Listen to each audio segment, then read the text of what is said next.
Aspera provides a high-speed data transfer protocol, and one of the most significant growing areas of need is taking advantage of cloud computing and storage in media enterprises.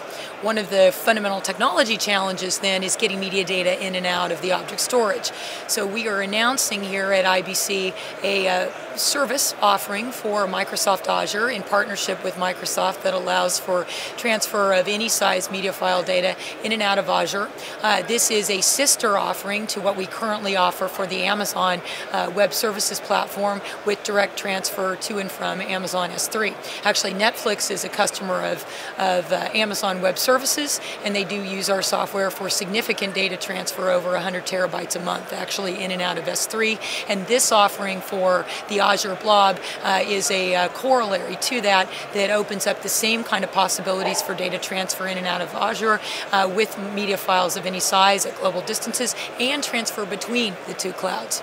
So Aspera is a core technology that's used to move the data securely in software. And in these cases, particularly on large-scale ingest of media content, we provide the server-side software that interfaces with the cloud storage and the client-side software that's used to initiate the transfer.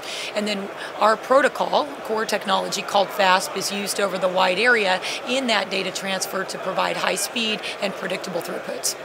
While there's the great promise of the cloud with compute scale out and storage scale out, the corollary to, or the challenge that goes along with that, is the fact the infrastructure is not necessarily designed for big media. For example, the storage infrastructure in object stores is designed for blobs that are relatively small in media terms, 64 megabyte to 128 megabyte chunks. So large data typically has to be divided up into chunks, which results in complexity as well as also throughput limitations. And then finally, the native interface in a typical object store is HTTP based. So you have a fundamental limit over the WAN in terms of the efficiency. So one really has to attack those three problems, the object store structure, the I/O interface, as well as the long distance transport in order to deal with it practically and make it possible to move big stuff in and out. I think the most important aspect of this industry is the end-to-end nature of digital file-based supply chains.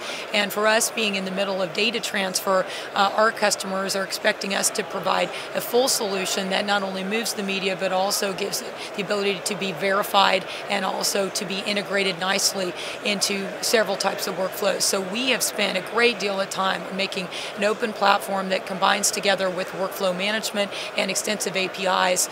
Here, for example, in Europe, there are several format standards for video through IRT and the DPP specification.